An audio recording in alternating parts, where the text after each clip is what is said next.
اللہ کے رسول محمد صلی اللہ علیہ وسلم نے اپنی زندگی کے 63 سال مکمل کر لیے تھے۔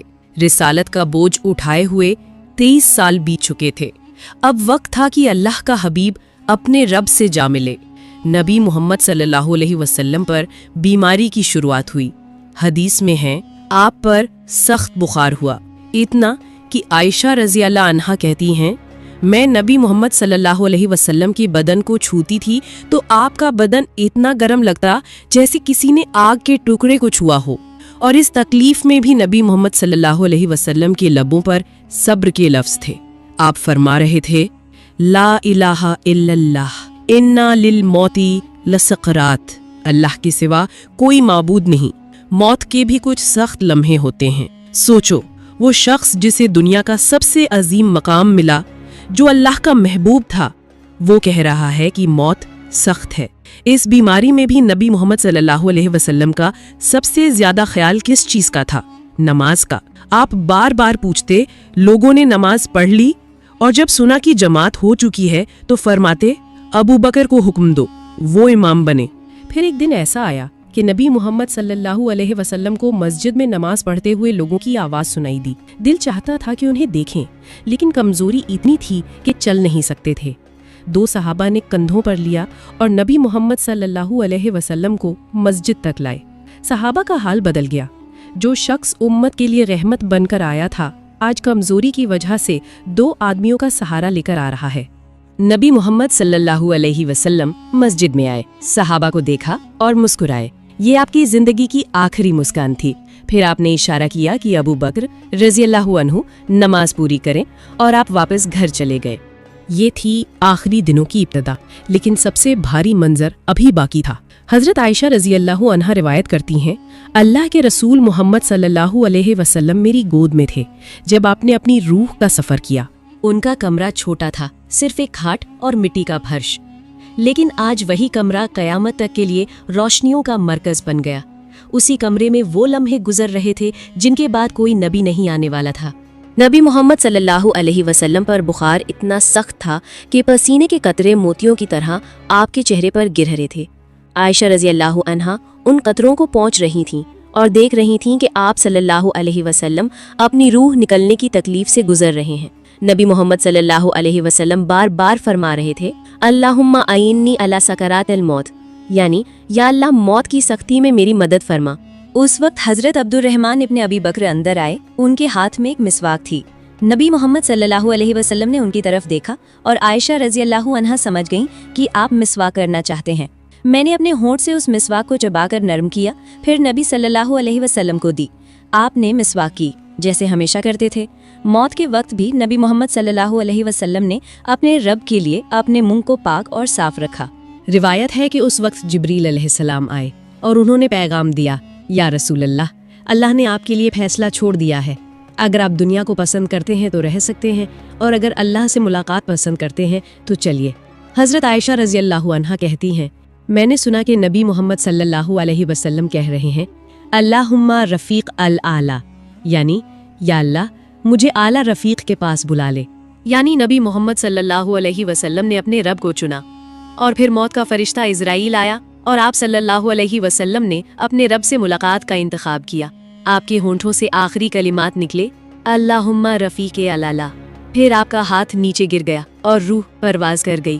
حضرت عائشہ رضی اللہ عنہا کہتی ہیں نبی محمد صلی اللہ علیہ وسلم میری گود میں تھے جب آپ کی روح نکلی۔ آپ کے ہونٹوں پر پانی کی تشتری کی اور آپ پانی میں ہاتھ ڈال کر اپنے چہرے پر پھیرتے اور کہتے لا الہ الا اللہ انا للموت لسقرات۔ گھر میں خاموشی چھا گئی۔ باہر لوگ انتظار کر رہے تھے۔ جب خبر پہنچی کہ اللہ کے رسول محمد صلی اللہ علیہ وسلم وفات پا گئے، صحابہ ٹوٹ گئے۔ عمر رضی اللہ عنہ کہتے ہیں انہوں نے تلوار کھینچ لی اور کہا جو کہے کہ محمد صلی اللہ علیہ وسلم وفات پا گئے ہیں میں اس کا سر اٹھا دوں گا۔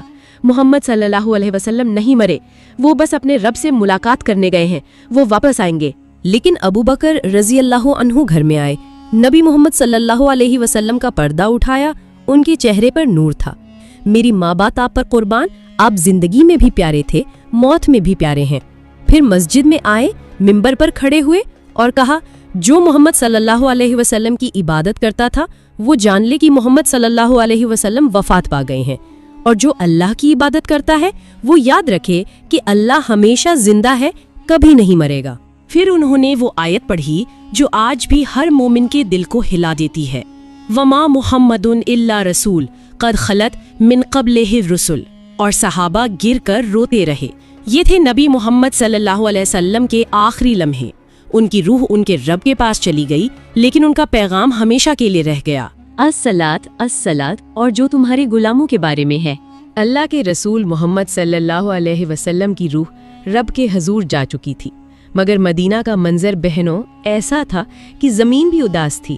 مسجد نبوی میں رونا سنائی دے رہا تھا، ہر صحابی ٹوٹ گیا تھا۔ حضرت انس رضی اللہ عنہ کہتے ہیں کہ جس دن نبی محمد صلی اللہ علیہ وسلم مدینہ آئے وہ دن سب سے روشن تھا، اور جس دن نبی صلی اللہ علیہ وسلم وفات پا گئے وہ دن سب سے اندھیرا لگتا تھا۔ عمر رضی اللہ عنہ کو یقین نہیں آ رہا تھا۔ ابو بکر رضی اللہ عنہ نے انہیں تسلی دی اور قرآن کی آیت پڑھی، وما محمد الا رسول قد خلت من قبلہ الرسل۔ صحابہ گر گر کر رو رہے تھے۔ حضرت علی رضی اللہ عنہ، حضرت عثمان رضی اللہ عنہ، سب کی حالت بدل گئی تھی۔ اب بات آئی کہ نبی صلی اللہ علیہ وسلم کو کہاں دفن کیا جائے۔ صحابہ میں مشورہ ہوا، کچھ کہنے لگے جنت الباقی میں، کچھ کہنے لگے مسجد میں، لیکن ابو بکر رضی اللہ عنہ نے فرمایا، میں نے نبی صلی اللہ علیہ وسلم سے سنا ہے جو نبی وفات پاتا ہے اس کا قبر وہیں ہوتا ہے جہاں وہ وفات پائے، اس لیے آپ کو حضرت عائشہ رضی اللہ عنہا کے کمرے میں دفن کیا گیا، وہیں جہاں آپ نے اپنی آخری سانسیں لی تھیں۔ نبی صلی اللہ علیہ وسلم کو غسل دیا گیا۔ حدیث میں ہے کہ آپ کے غسل کے وقت فرشتے بھی شدید جمع تھے۔ آپ کو 3 سفید کپڑوں میں کفن دیا گیا جس میں کوئی قمیض اور امامہ نہیں تھا۔ نبی صلی اللہ علیہ وسلم کا جنازہ کیسے ہوا؟ آپ کو سجدے کی جگہ رکھ دیا گیا۔ لوگ طوفانوں کی طرح آ رہے تھے، چھوٹے گروپس میں، پہلے مرد، پھر عورت، پھر بچے۔ ہر شخص کے ہونٹوں پر بس ایک دعا، اللہم صلی علی محمد و علی آل محمد۔ پھر قبر کھودی گئی۔ حضرت علی رضی اللہ عنہ، عباس رضی اللہ عنہ اور ان کے بیٹے نیچے اترے۔ نبی محمد صلی اللہ علیہ وسلم کو قبر میں رکھا گیا۔ حضرت علی رضی اللہ عنہ کے ہونٹوں پر یہ لفظ تھے، میری ماں باپ آپ پر قربان، آپ نے دنیا میں بھی ہمارے دل روشن کیے اور آج آپ ہم سے جدا ہو گئے۔ قبر پر مٹی ڈالی گئی اور پھر وہ منظر آیا جہاں مدینہ کی گلیوں میں رونا سنائی دے رہا تھا۔ نبی صلی اللہ علیہ وسلم نے آخری لمحوں میں کیا وصیت کی؟ الصلاۃ الصلاۃ، اور اپنے غلاموں کے بارے میں اللہ سے ڈرنا۔ اور دوسری حدیث میں ہے، میں تمہارے لیے 2 چیزیں چھوڑ کر جا رہا ہوں، اللہ کی کتاب اور میری سنت، جب تک تم ان دونوں کو پکڑ کے رہو گے تم کبھی گمراہ نہیں ہوگے۔ یعنی بہنوں، نبی محمد صلی اللہ علیہ وسلم چلے گئی لیکن قرآن اور سنت ہمارے پاس ہے، اور ان کی دعا ہمارے لیے ہے، یا اللہ میری امت میری امت۔ آج جب ہم یہ واقعہ سنتے ہیں تو دل ٹوٹ جاتا ہے۔ ہمارے نبی صلی اللہ علیہ وسلم ہم سے جدا ہو گئے، مگر ان کا پیغام ہمارے لیے روشنی ہے۔ نماز کی پابندی کرو، سنت کو زندہ رکھو، امت کی فکر رکھو، کیونکہ قیامت کے دن جب نبی صلی اللہ علیہ وسلم اپنی حوض کوثر پر کھڑے ہوں گے تو وہ ہمیں پکاریں گے، میری امت کہاں ہے؟